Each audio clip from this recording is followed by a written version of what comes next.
Last class में हम लोगों ने करंट इलेक्ट्रिसिटी स्टार्ट किया था और उसमें हमने पहले ये पढ़ा कि करंट कैसे डिफाइन करते हैं किसी कंडक्टर में। और एक फॉर्मूला हमारे पास निकला था कि I is equal to n E A we d का। उसके बाद हमने करंट डेंसिटी के बारे में पढ़ा जो कि एक वेक्टर क्वांटिटी होती है। ठीक है, उसके बाद हमने होम्स लॉ पढ़ा। तो जो भी हमने पढ़ा है अभी तक, आज उसके ऊपर पहले हम कुछ न्यूमेरिकल प्रॉब्लम्स करेंगे और उसके बाद जो ओम्स लॉ था उसको कंटिन्यू करेंगे और ये सीखेंगे कि टेम्परेचर के बढ़ने से रेजिस्टेंस में क्या फ़र्क पड़ता है। किरचॉफ्स के करंट के लॉ क्या हैं यहाँ पर, जैसे करंट का जंक्शन लॉ और करंट का लूप लॉ, इसके बारे में पढ़ेंगे। तो ये सारा डिस्कशन आज का रहेगा और प्रॉब्लम साथ साथ हम करते जाएंगे जैसे जैसे कोई कॉन्सेप्ट हम सीखते हैं। ठीक है, तो अब हम अगर इस क्वेश्चन को पढ़ें तो इसमें हमको ये दिया हुआ है कि हमें पहले करंट फाइंड आउट करनी है, current and drift velocity find out करनी है।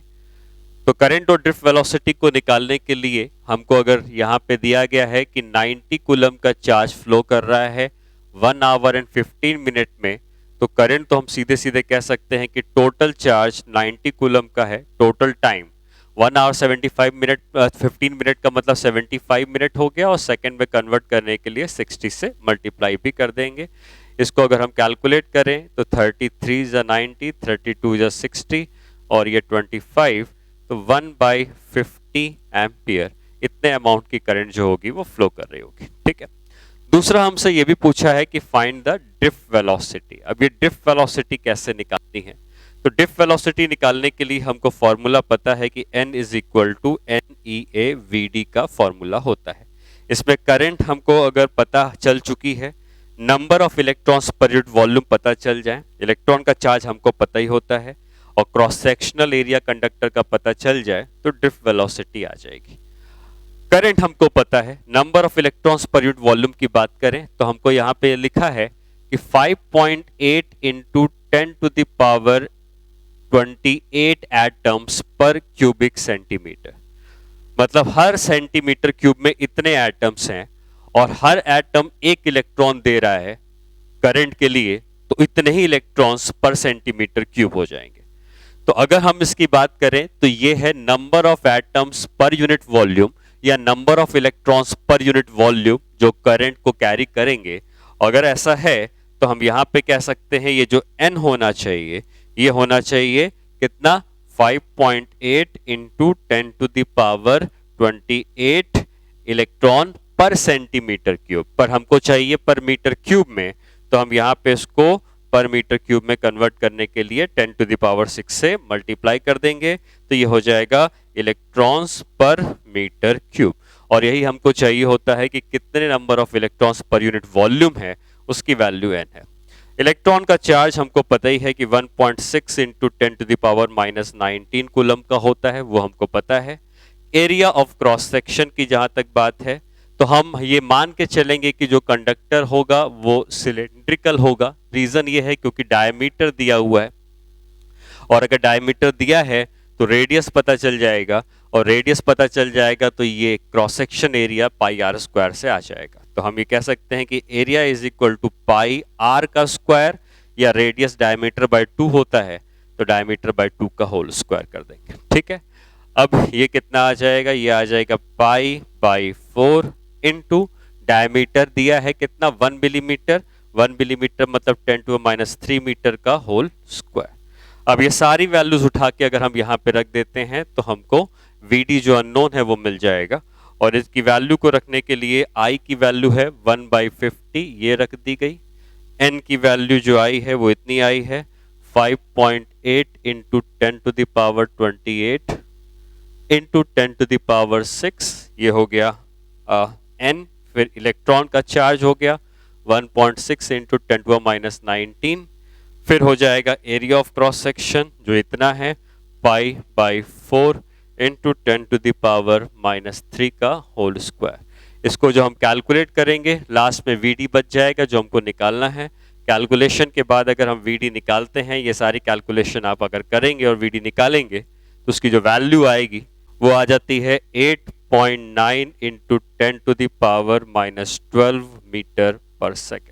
ठीक है, ये इलेक्ट्रॉन की ड्रिफ्ट वेलोसिटी की वैल्यू आ जाती है अगर हम इसको कैलकुलेट करते हैं। ठीक है, नेक्स्ट प्रॉब्लम में आते हैं। इसमें क्या है, the potential difference applied across the X ray tube is 5 kilovolt and current is 3.2 milliampere. Find the number of electrons moving per second. X ray एक अलग चैप्टर है जो मॉडर्न फिजिक्स में हम पढ़ते हैं और उसमें हम करंट भी कैलकुलेट करते हैं, बट ठीक है, हमें जितना पढ़ा है उसके हिसाब से इस क्वेश्चन को सॉल्व किया जा सकता है। जब हम I is equal to n e v d का फॉर्मूला यूज करते हैं तो वो तब करते हैं जब करंट किसी कंडक्टर में फ्लो करती है, लेकिन एक्सरे ट्यूब में कोई कंडक्टर नहीं होता है बल्कि वैक्यूम होता है, खाली जगह होती है और उसमें इलेक्ट्रॉन्स जब फ्लो करते हैं, मूव करते हैं, तो उसकी वजह से करंट आती है। तो करंट हर उस जगह पर आएगी जहां पे चार्ज का मोशन होगा, और यहां पे इलेक्ट्रॉन्स का मोशन हो रहा है तो पूछ रहा है कि कितनी करंट आ रही होगी।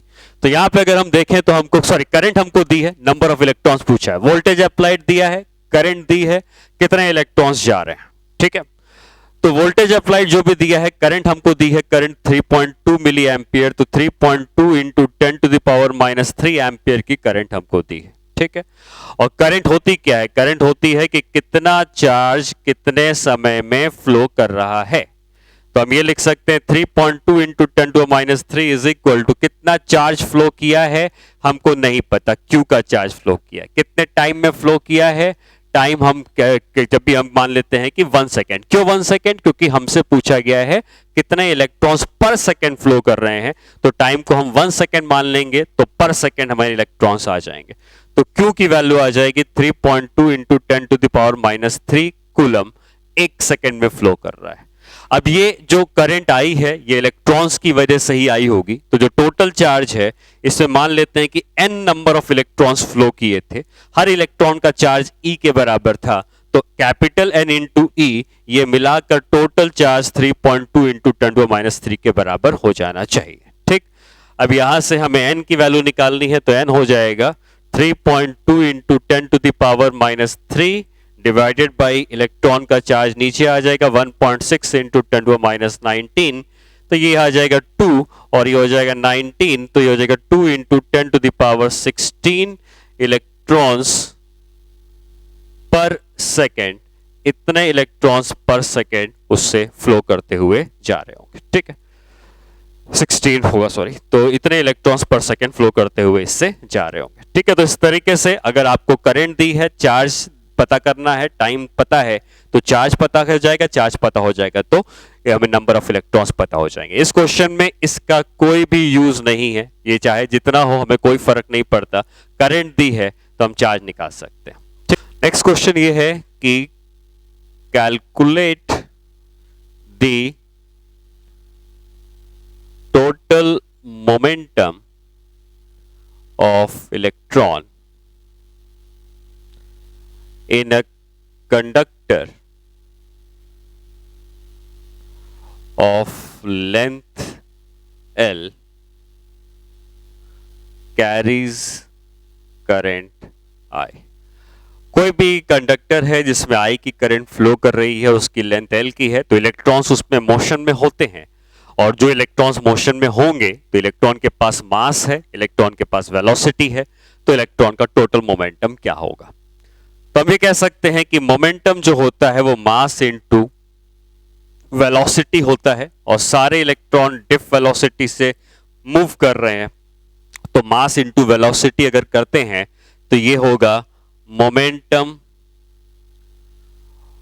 Of single electron. एक सिंगल इलेक्ट्रॉन का मोमेंटम इतना, लेकिन हमें टोटल मोमेंटम चाहिए, तो हमें ये पता चल जाए कि टोटल नंबर ऑफ इलेक्ट्रॉन्स कितने हैं, तो टोटल मोमेंटम आ जाएगा।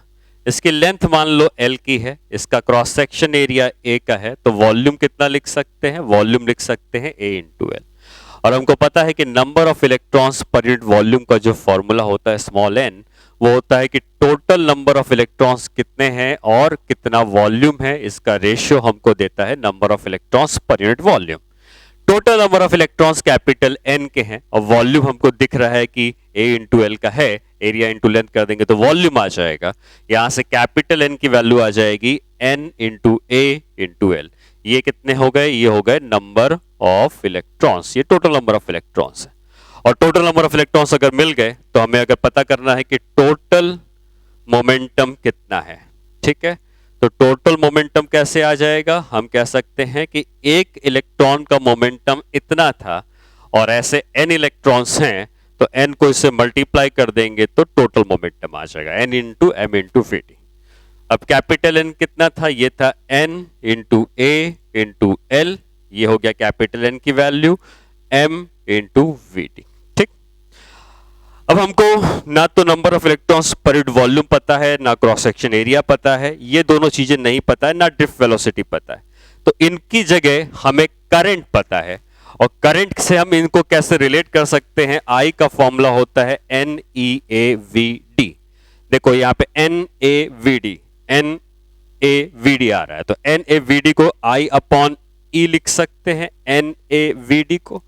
और एक बार हमने एन ए वी डी को आई अपॉन ई लिख दिया, यहाँ पे हम उसको रिप्लेस कर देंगे, तो एन ए वी डी को आई अपॉन ई, तो ये हो जाएगा आई अपॉन ई, ऊपर क्या बचेगा एम और एल, ये हो जाएगा टोटल मोमेंटम की वैल्यू, जो कि उस इलेक्ट्रॉन के कैरी करने से आएगी जो सारे इलेक्ट्रॉन्स उस कंडक्टर में मूव कर रहे होंगे। ठीक है, अच्छा अब आते हैं कि जैसा हमने लास्ट क्लास में पढ़ लिया था, रेजिस्टेंस का फॉर्मूला जो हमने निकाला था और हमने ओम्स लॉ पढ़ा था, तो हमने ये सीखा था कि जो रेजिस्टेंस का फॉर्मूला होता है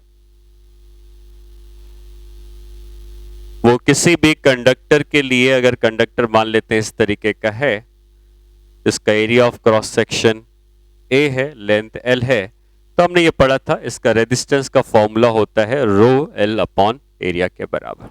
ठीक है, जनरली हमको सिलेंड्रिकल कंडक्टर दिए जाते हैं, सिलेंड्रिकल नहीं दिए जाएंगे तब मैं आपको बताऊंगा, लेकिन मान लो सिलेंड्रिकल दिया जाएगा, तो सिलेंड्रिकल देने से क्या होगा कि हमें इसका रेडियस दिया होगा, और अगर हमें इसका रेडियस दिया होगा तो हम इसका एरिया बता सकते हैं, cross section area pi are square, और अगर ऐसा है तो रेजिस्टेंस को लिख सकते हैं rho l divided by pi are square, ये हो गया रेजिस्टेंस। अब करते क्या है कई प्रॉब्लम्स में कि ये जो कंडक्टर था इसको हम पकड़ के खींच देंगे तो इसकी लेंथ जो होगी वो बढ़ जाएगी, लेकिन जब इसको खींचेंगे तो लेंथ तो बढ़ जाएगी, लेकिन आप कह सकते हो रेडियस इसका घट जाएगा, लेकिन किस चीज में कोई चेंज नहीं आएगा, मास में कोई चेंज नहीं आएगा, वॉल्यूम में कोई चेंज नहीं आएगा, डेंसिटी में कोई चेंज नहीं आएगा, क्योंकि वही मटेरियल को ही खाली स्ट्रेच किया गया है। तो आप ये मान के चल सकते हैं कि वॉल्यूम में कोई चेंज नहीं आया। अब वॉल्यूम होता क्या है, अब मैंने कहने का मतलब है कि मैंने अगर इस कंडक्टर को लंबा कर दिया तो लेंथ और रेडियस दोनों बदल जाएंगे, तो रेजिस्टेंस में क्या फर्क पड़ेगा। तो आप ये मान के चलें कि किसी भी कंडक्टर का जो वॉल्यूम होता है वो हमेशा कांस्टेंट होता है। ठीक है, अगर स्ट्रेच भी कर देंगे तो वॉल्यूम में कोई चेंज नहीं आएगा। और वॉल्यूम कितना होता है, वॉल्यूम होता है pi are square area into length, pi square into L, ये हमेशा रहेगा कांस्टेंट, इसमें कोई भी चेंज नहीं आना चाहिए। तो अब अगर हमसे कहा जाए कि हमने लेंथ को दुगना कर दिया है तो क्या चेंज आएगा या इसके रेजिस्टेंस में, इस तरीके की प्रॉब्लम आपसे पूछी जा सकती है। तो आप एक काम करो, आप ये कह सकते हो कि जो पाई आर स्क्वायर है, ये पाई आर स्क्वायर इंटू जो एल है, इसको हम वॉल्यूम कह रहे हैं। ठीक है, आप इसको वॉल्यूम ही कह दो, कोई बात नहीं, वॉल्यूम हमेशा कांस्टेंट रहता है।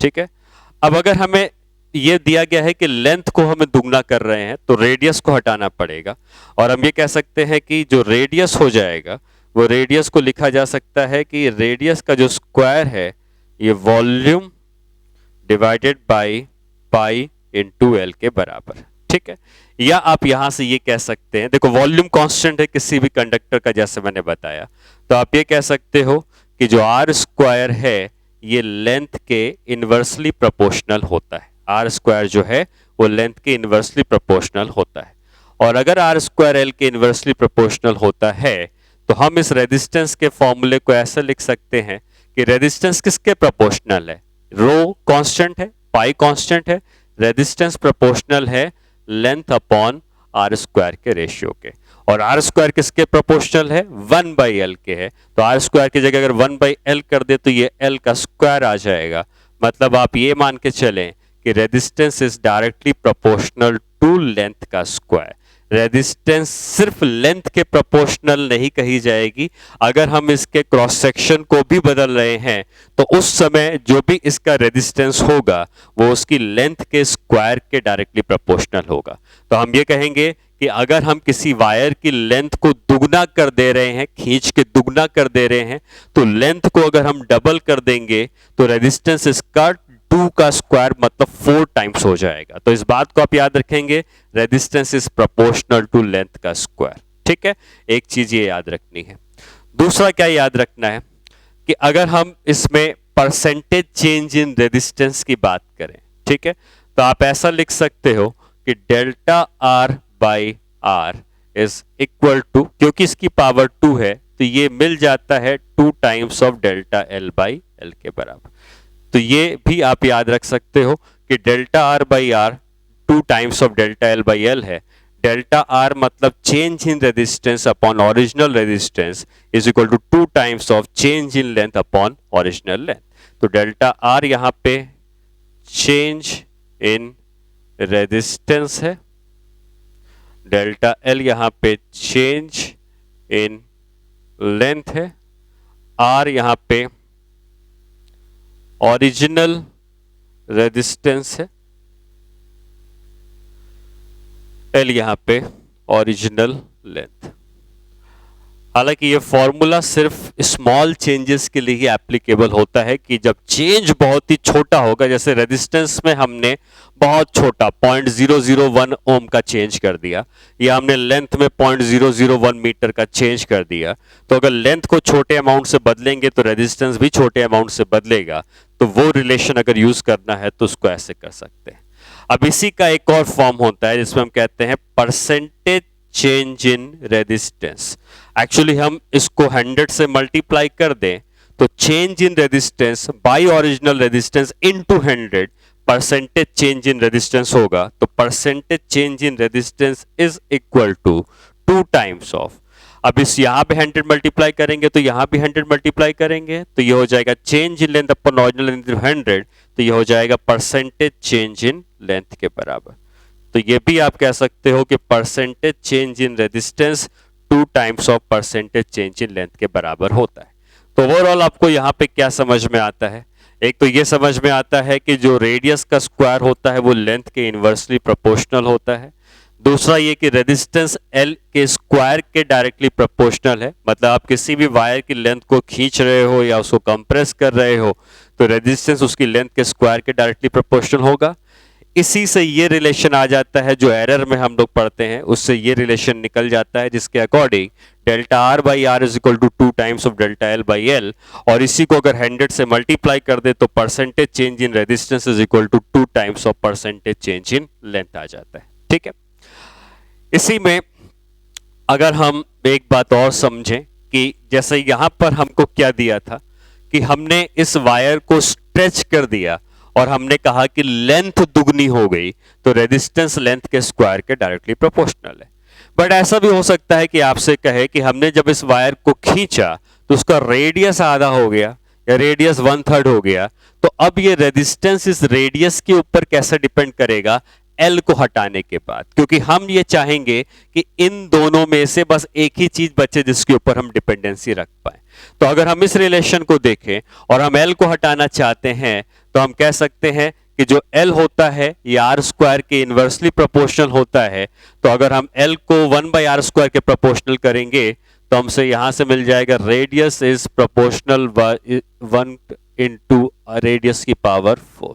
तो जो रेजिस्टेंस होता है वो रेडियस की 1/4 के पावर प्रोपोर्शनल होता है, क्योंकि लेंथ की जगह हम यहां पर लेंथ की जगह लेंथ ऊपर चला जाएगा तो आर स्क्वायर नीचे आ जाएगा, लेंथ 1/r स्क्वायर के प्रोपोर्शनल है, 1/r स्क्वायर करेंगे तो रेजिस्टेंस 1/r की पावर 4 के प्रोपोर्शनल हो जाएगा। ठीक है, अब यहां पे अगर हम करते हैं सेम चीज, change in resistance upon original resistance, तो यहां पर 4 है लेकिन ये ऊपर चला जाएगा तो -4 आ जाएगा, तो माइनस का साइन यहां पे लगाया जाएगा, 4 भी रहेगा डेल्टा आर बाई आर। इसका मतलब ये हुआ, माइनस साइन का मतलब क्या है कि अगर आप रेडियस को बढ़ाएंगे तो रेजिस्टेंस में चेंज नेगेटिव आएगा, मतलब रेजिस्टेंस घट जाएगा। तो रेडियस बढ़ाने से रेजिस्टेंस घट जाता है, माइनस साइन खाली यही बता रहा है। रेडियस में कितना चेंज किया वो पता है तो रेजिस्टेंस में कितना चेंज होगा ये निकल जाएगा। वही चीज 100 से मल्टीप्लाई हो जाएगी तो percentage change in resistance is equal to -4 times percentage change in radius. Minus का मतलब सिर्फ यही है कि जैसे मान लो रेजिस्टेंस में मैंने 3% बढ़ा दिया, अगर रेजिस्टेंस 3% बढ़ा दिया तो 3 इंटू 4 मिलके -12%, मतलब रेजिस्टेंस जो है वो 12% से डिक्रीज कर जाएगा। रेडियस को 3% से बढ़ाओगे तो 3 इंटू 4 -12, तो रेजिस्टेंस 12% से डिक्रीज कर जाएगा। ठीक है, तो ये हो गए रेजिस्टेंस और रेडियस में रिलेशन, और ये मैंने आपको बताए थे रेजिस्टेंस और लेंथ में रिलेशन। ठीक है, अगर इसके ऊपर हम कोई प्रॉब्लम देखते हैं, जैसे मान लीजिए आपको कहा गया है if the length of the wire is doubled then what will be new resistance if initial resistance was R। ठीक है, कहता है कि इनिशियल रेजिस्टेंस कैपिटल R है, और अगर हमने उसकी लेंथ को दुगना कर दिया तो नया रेजिस्टेंस क्या आएगा। तो जैसे मैंने आपको बताया कि रेजिस्टेंस L स्क्वायर के डायरेक्टली प्रोपोर्शनल होता है। ठीक है, ये हमने सीखा। तो हम ये कह सकते हैं कि initial resistance is proportional to initial length का square and final resistance proportional to final length का स्क्वायर। या आप ऐसे कह सकते हो initial resistance by final resistance is equal to initial length का स्क्वायर बाई फाइनल लेंथ का स्क्वायर, तो इनिशियल बाई फाइनल लेंथ का स्क्वायर, ऐसा कह सकते हैं। अब हमको इनिशियल रेजिस्टेंस दिया है R का, फाइनल रेजिस्टेंस हमको पता करना है। इनिशियल लेंथ हम मान लेते हैं L की है, फाइनल लेंथ 2L की हो जाएगी क्योंकि लेंथ को दुगना कर दिया गया, ऐसा दिया है।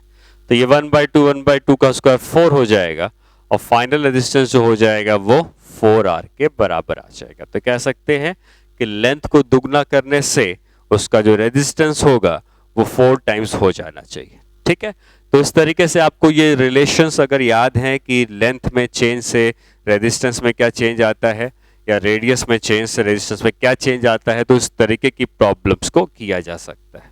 ठीक है, आगे हम लोग पढ़ते हैं कि टेम्परेचर के संग रेजिस्टेंस में क्या फर्क पड़ता है। तो एक्चुअली होता क्या है कि जब हम टेम्परेचर बढ़ाते हैं तो किसी भी कंडक्टर का जो रेजिस्टेंस होता है वो बढ़ने लगता है। अब रेजिस्टेंस का मतलब क्या होता है कि जब भी कोई कंडक्टर में हम कोई भी बैटरी कनेक्ट करते हैं या इलेक्ट्रिक फील्ड अप्लाई करते हैं तो उसके अंदर के इलेक्ट्रॉन्स मूव करना स्टार्ट करते हैं। अब इलेक्ट्रॉन जितना फ्रीली मूव कर पाएंगे, हम कहेंगे कि रेजिस्टेंस उसमें रुकावट उतनी कम मिल रही है। बट एक्चुअली जब इलेक्ट्रॉन किसी कंडक्टर में फ्लो करते हैं तो रास्ते में उनको एटम्स मिलते हैं जो उनका रास्ता रोकते हैं, और जब एटम उनका रास्ता रोकते हैं तो वो रेजिस्टेंस प्रोड्यूस करते हैं। जब हम टेम्परेचर बढ़ाते हैं तो होता क्या है कि जो एटम्स होते हैं वो हीट को एब्जॉर्ब कर लेते हैं और वाइब्रेट करने लगते हैं। तो जब एटम वाइब्रेट करने लगते हैं तो जो इलेक्ट्रॉन आ रहा था, जब एटम रुका हुआ था तो ऊपर और नीचे से आसानी से निकल सकता था, लेकिन जब एटम वाइब्रेट करने लगेगा तो उसको ज्यादा दूर तक रेस्ट्रिक्शन उसको मिलेगा। तो इस तरीके से जब टेम्परेचर के बढ़ाते हैं तो एटम का ऑसिलेशन बढ़ जाता है, और एटॉमिक ऑसिलेशन बढ़ने से इलेक्ट्रॉन के पाथ में रेजिस्टेंस जो होता है वो बढ़ जाता है, और रेजिस्टेंस हम कह सकते हैं कि इंक्रीज कर जाता है। ठीक है, तो हम यहां पे ये देखना चाहते हैं कि टेम्परेचर डिपेंडेंस ऑफ रेजिस्टेंस क्या है। तो अगर हम बात करते हैं कि किसी भी कंडक्टर के रेजिस्टेंस का एट 0 डिग्री सेंटीग्रेड, तो हम जब 0 डिग्री सेंटीग्रेड की बात कर रहे हैं तो 0 डिग्री सेंटीग्रेड पे हम ये मान के चलते हैं कि कुछ रेजिस्टेंस होगा जो R0 के बराबर। ठीक है, तो R0 हम कह देते हैं it is the resistance eight 0 degree centigrade. ठीक है, और जब हम टेम्परेचर बढ़ाते हैं तो टेम्परेचर के बढ़ाने से रेजिस्टेंस बढ़ता है, तो हम ये कह देते हैं मान लो R is the resistance at T degree centigrade. तो जो रिलेशन होता है वो होता है R is equal to R0 1 plus alpha T।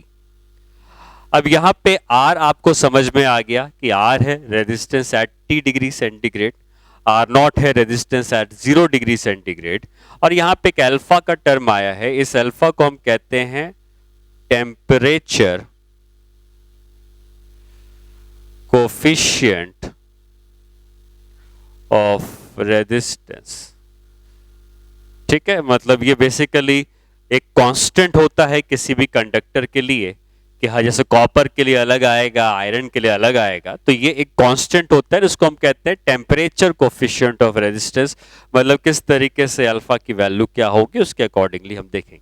Generally alpha बहुत ही छोटा होता है, और अल्फा जो होता है वो in the order of 10 to the power -5 के ऑर्डर का होता है। ठीक है, यूनिट क्या होती है, क्योंकि ये सेंटीग्रेड में है और ये 1 है, तो कॉन्स्ट 1 एक नंबर है, तो इसमें नंबर ही जुड़ेगा, तो इसकी यूनिटलेस होना चाहिए। तो अगर ये सेंटीग्रेड में है तो अल्फा होता है पर डिग्री सेंटीग्रेड में। ठीक है, तो अल्फा की जो वैल्यू होती है approximately in the order of, आपको क्वेश्चन में दिया रहेगा, in the order of 10 to -5 पर डिग्री सेंटीग्रेड के बराबर होता है। मतलब बहुत ही छोटी इसकी वैल्यू हुआ करती है। अब होता क्या है कि ठीक है, ये फॉर्मूला हम यूज कर सकते हैं, लेकिन अगर हम बात करते हैं कि एक छोटे टेम्परेचर चेंज के लिए, अब हो सकता है कि आपसे कहे कि 10 डिग्री सेंटीग्रेड पर इतना रेजिस्टेंस है, तो 15 डिग्री सेंटीग्रेड पे क्या रेजिस्टेंस होगा। तो ये फॉर्मूला हम तभी लगा सकते हैं जब हमको 0 डिग्री सेंटीग्रेड का रेजिस्टेंस पता है। ठीक है, लेकिन अगर मान लो हमें 0 डिग्री सेंटीग्रेड का रेजिस्टेंस नहीं पता है, तब हमें क्या करना है।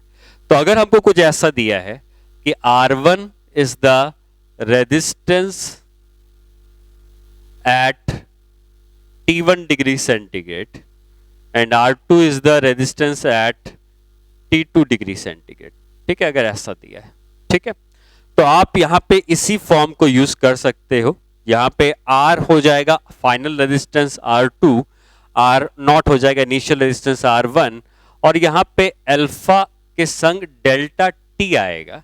डेल्टा T का मतलब हो जाएगा कि टेम्परेचर में कितना चेंज हुआ है T2 माइनस T1 का। तो अगर T1 डिग्री सेंटीग्रेड पर रेजिस्टेंस R1 है, T2 डिग्री सेंटीग्रेड पर रेजिस्टेंस R2 है, तो R2 is equal to R1 1 plus alpha delta T। Delta T को आप कह सकते हो कि चेंज इन टेम्परेचर के बराबर उसकी वैल्यू हो जाएगी। ठीक है, अगर इसका ग्राफ देखें हम, जो हमने रेजिस्टेंस के बारे में पढ़ा है, ठीक है, तो ये ग्राफ कुछ इस तरीके से बनना चाहिए, जिसमें अगर हम ये कहते हैं कि ये टेम्परेचर है डिग्री सेंटीग्रेड में ऑब्वियसली, और ये रेजिस्टेंस है, तो एक स्ट्रेट लाइन का ग्राफ बनता है इसमें। और यहाँ पे ये जो टर्म आता है ये R नॉट का होता है, और R नॉट रेजिस्टेंस कौन सा होता है, जो 0 डिग्री सेंटीग्रेड में होता है। ठीक है, अगर इस लाइन के स्लोप की हम बात करें, ये थीटा बता देगा इसका स्लोप कितना है, तो y is equal to temperature x axis में है, लेकिन जब हम इस ब्रैकेट को खोलेंगे तो R नॉट भी इससे मल्टीप्लाई हो जाएगा। तो आप इस बात को ध्यान रखिएगा कि इस लाइन का जो स्लोप होता है, ये स्लोप tan थीटा के बराबर होता है, और इसकी value R not into alpha के बराबर होती है, क्योंकि टाइम की एक्सिस के संग ये R नॉट इंटू अल्फा जुड़ा होगा। ठीक है, इंटरसेप्ट R नॉट के बराबर है, तो ये R नॉट हो गया, और स्लोप इसके बराबर होता है। अब एक प्रॉब्लम अगर हम इसके ऊपर करते हैं, क्वेश्चन ये दिया है, मान लो कि if resistance at 10 degree centigrade is 1 ohm, then find the resistance at 20 degree centigrade if alpha is equal to 10 to the power -4 पर डिग्री सेंटीग्रेड। ठीक है, तो अल्फा की वैल्यू दी है। और ये तो जैसे मैंने आपको बताया कि जो फॉर्मूला होता है इसमें 0 डिग्री सेंटीग्रेड से रिलेट करके बताया गया था, पर मैंने आपको एक फॉर्मूला ये भी बताया कि हम ये यूज कर सकते हैं R2 is equal to R1 1 plus alpha delta T। तो R2 हमको नया रेजिस्टेंस निकालना है, कब निकालना है, 20 डिग्री सेंटीग्रेड पर। R1 हमको पुराना रेजिस्टेंस दिया है 1 ओम, कब दिया है, 10 डिग्री सेंटीग्रेड पर। 1 प्लस अल्फा है 10 टू -4, और टेम्परेचर कितने से बदल गया, 10 से 20 तक, 10 से बदल गया, तो R हो जाएगा 1 प्लस 10 टू -3, तो आर नया रेजिस्टेंस हो जाएगा 1.001 प्लस 10⁻³ ना, तो 1.001 के बराबर। ठीक है, तो इस तरीके से हमको मिल जाएगा कि जो नया रेजिस्टेंस आएगा 20 डिग्री सेंटीग्रेड पर, उसकी वैल्यू इसके बराबर हो जानी चाहिए। तो आपको सिंपल इस बात का याद रखना है कि अगर ये फॉर्मूला पता है तो हम नया रेजिस्टेंस फाइंड आउट कर सकते हैं। अब एक और बात सीखते हैं इसके ऊपर। अगर मान लो हमारे पास दो वायर्स हैं, एक का रेजिस्टेंस R1 है, एक का रेजिस्टेंस R2 है, और दोनों अलग अलग मटेरियल के बने हैं, तो दोनों का अल्फा भी अलग अलग होगा। तो पहले का अल्फा अलग है, दूसरे का अल्फा अलग है। अब इन दोनों वायर को हम सीरीज में जोड़ देंगे तो जो नया वायर बनेगा उस नए वायर का नेट अल्फा या इफेक्टिव अल्फा कितना होगा। ठीक है, तो क्वेश्चन क्या है कि to wires of different materials have resistances of R1 and R2 and temperature coefficient of resistance alpha 1 and alpha 2 are joined in series। ठीक है, find the effective temperature coefficient of resistance of combination। मतलब क्या हुआ है कि हमारे पास दो resistance हैं R1 और R2 के, और उनके टेम्परेचर कोफिशिएंट्स अल्फा 1 और अल्फा 2 के दिए। अब हम इन दोनों को सीरीज में जोड़ देते हैं, तो आपको इतना तो पता ही है कि रेजिस्टेंस अगर सीरीज में जोड़ दिए जाएं तो उनका रेजिस्टेंस अगर R1 R2 था तो उनके कॉम्बिनेशन का रेजिस्टेंस R1 प्लस R2 हो जाता है। तो जो अगर उनका टेम्परेचर कोफिशिएंट अल्फा 1 अल्फा 2 था तो कॉम्बिनेशन का टेम्परेचर कोफिशिएंट कितना आएगा ये पूछा गया। ठीक है, तो हम ये फाइंड आउट करेंगे कि नया अल्फा कितना होगा। तो मान लेते हैं कि एक रेजिस्टेंस हमारे पास था R1 का, इसका टेम्परेचर कोफिशिएंट अल्फा 1 था, और दूसरा रेजिस्टेंस था R2 का, इसका टेम्परेचर कोफिशिएंट अल्फा 2 था। ठीक, अगर हम इस रेजिस्टेंस का टेम्परेचर बढ़ा देते हैं, ठीक है, तो इसका रेजिस्टेंस का टेम्परेचर बढ़ा देते हैं, तो हम ये कह सकते हैं कि इसका नया रेजिस्टेंस हो जाएगा R1 डैश, टेम्परेचर बढ़ा दिया गया, और इसका भी टेम्परेचर अगर हम बढ़ा देते हैं तो इसका नया रेजिस्टेंस हो जाएगा R2 डैश। तो मान लो ये रेजिस्टेंस थे इनके T1 पर, और ये हो गए इनके रेजिस्टेंस T2 पर, मान लो हम ऐसा कहते हैं। तो हमने जो सीखा है उसके अकॉर्डिंग R1 डैश को हम क्या लिख सकते हैं, R1 dash is equal to R1 1 plus alpha into delta T, ये लिख सकते हैं। Final resistance is equal to initial resistance 1 plus alpha 1 into change in temperature. उसी तरीके से R2 डैश को लिख सकते हैं, R2 dash is equal to R2 1 plus alpha 2 into change in temperature, ये लिखा जा सकता है। ठीक, अब आप ये सोचें कि अगर हम इन दोनों को सीरीज में लगा देते T1 के टेम्परेचर पर, तो इनका R इक्विवेलेंट कितना आ जाता, अगर R1 और R2 को लगाते तो कितना आ जाता, R1 प्लस R2 आ जाता। ठीक, अब अगर हम इन दोनों रेजिस्टेंस को जो टेम्परेचर बढ़ चुका है इनको हम लगाते हैं, तो ये R1 डैश था और ये R2 डैश था, तो इनका जो नया R इक्विवेलेंट आता वो R1 dash plus R2 dash का आ जाता, ये कहा जा सकता है। तो सीरीज कॉम्बिनेशन का पहले इक्विवेलेंट रेजिस्टेंस इतना था और सीरीज कॉम्बिनेशन का फाइनल इक्विवेलेंट रेजिस्टेंस इतना है। तो सीरीज कॉम्बिनेशन का अल्फा कितना आया है ये हमको पूछा गया। तो अगर हम इन दोनों रेजिस्टेंस को जोड़ दें R1 dash plus R2 dash, तो राइट हैंड साइड में कितना आ जाएगा, अगर हम इसको खोल देते हैं तो यहाँ से R1 आएगा, इसको खोल देते हैं तो यहाँ से R2 आएगा, तो R1 प्लस R2 आ जाएगा। ठीक है, और क्या बचेगा, प्लस बचेगा R1 alpha 1 delta T plus R2 alpha 2 delta T, इतना बच जाएगा। तो हमने इसके लेफ्ट हैंड साइड को ऐड कर दिया और इसके राइट हैंड साइड को ऐड कर दिया।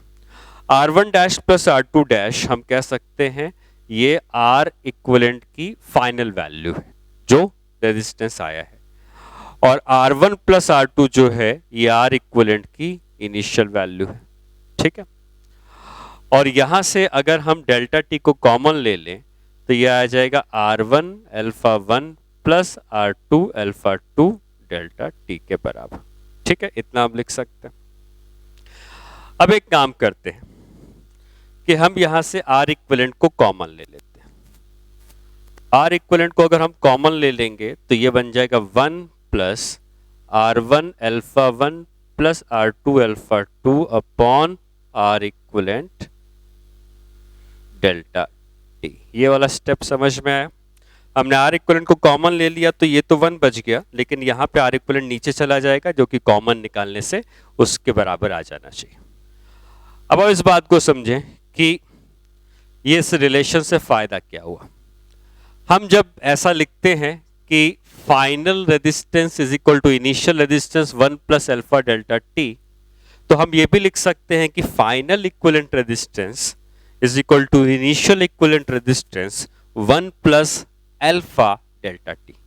इसका मतलब जो सीरीज कॉम्बिनेशन ऑफ रेजिस्टेंस है उसका फाइनल सीरीज कॉम्बिनेशन इतना है, इनिशियल सीरीज कॉम्बिनेशन इतना था, तो 1 plus alpha times delta T, तो ये पूरा टर्म अल्फा को रिप्रेजेंट करना चाहिए जो सीरीज कॉम्बिनेशन का इफेक्टिव अल्फा का काम करेगा, ठीक है। तो हम यहां से ये रिजल्ट लिख सकते हैं कि इन दोनों के कॉम्बिनेशन से जो नया अल्फा निकल के आया है इसको हम अल्फा इक्विवेलेंट कह देते हैं।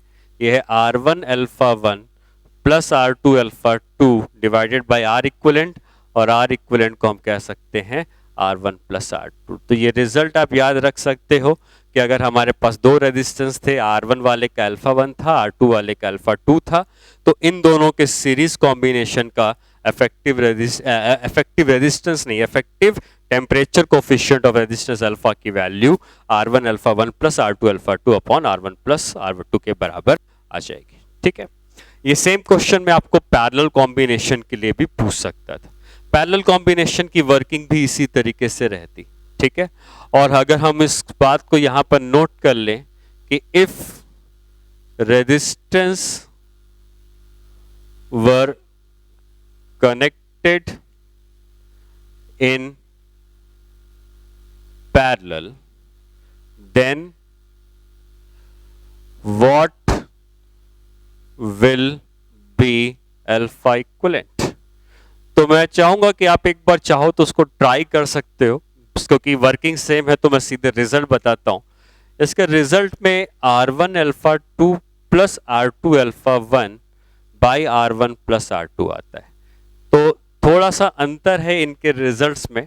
यहां पर सीरीज में R1 alpha 1 plus R2 alpha 2 आता था, पैरेलल में R1 alpha 2 plus R2 alpha 1 upon R1 plus R2 आता है। तो सेम तरीके से आप चाहो तो एक बार ट्राई कर सकते हो, जो रिजल्ट आएगा वो उसके बराबर आना चाहिए, ठीक है। अच्छा, आज हम लोगों ने रेजिस्टेंस के बारे में पढ़ा है, ठीक है। रेजिस्टेंस में हमने डिफरेंट कॉम्बिनेशन ऑफ रेजिस्टेंस सीखे कि कैसे हम टेम्परेचर को बढ़ाते हैं तो किस तरीके से रेजिस्टेंस में चेंज आता है, ठीक है। फिर T1 से T2 जाते हैं तो कैसे चेंज आता है, रेजिस्टेंस को हम लेंथ को बढ़ा देते हैं तो रेजिस्टेंस में क्या चेंज आता है वगैरह, ठीक है। अब अगली क्लास में हमें जो सीखना है वो रहेगा कि जो किरचॉफ्स के लॉज हैं, जिसको हम नेक्स्ट क्लास में स्टार्ट करेंगे। किरचॉफ्स का जो जंक्शन लॉ है एंड जो वोल्टेज लॉ है, फिर हम सर्किट में आएंगे और सर्किट को सॉल्व करेंगे। अभी हम लोग इलेक्ट्रोमोटिव फोर्स ईएमएफ नहीं पढ़ रहे, पहले हम सर्किट सॉल्व करना सीखेंगे। और सर्किट सॉल्व करना एग्जैक्टली सेम है जो कैपेसिटर में है, तो कोई नई चीज नहीं रहेगी, सब कुछ सेम रहेगा जो हम कैपेसिटर में पढ़ते थे। तो आप चाहो तो एक बार उसको रिवाइज कर सकते हो और फिर आप उसको रिलेट कर सकते हो। इसके पढ़ने के बाद हम लोग हीट कितनी निकलती है रेजिस्टेंस में, पावर कितनी होती है, और फिर हम लोग ईएमएफ में आएंगे। ईएमएफ, बैटरी का ईएमएफ कितना होता है, फिर हम सेल सीखेंगे कि सेल क्या होती हैं, फिर कॉम्बिनेशन ऑफ सेल सीखेंगे कि सीरीज कॉम्बिनेशन और पैरेलल कॉम्बिनेशंस क्या होते हैं, ठीक है। तो नेक्स्ट क्लास में हम लोग किरचॉफ्स लॉसेस का आगे का पार्ट स्टार्ट करते हैं।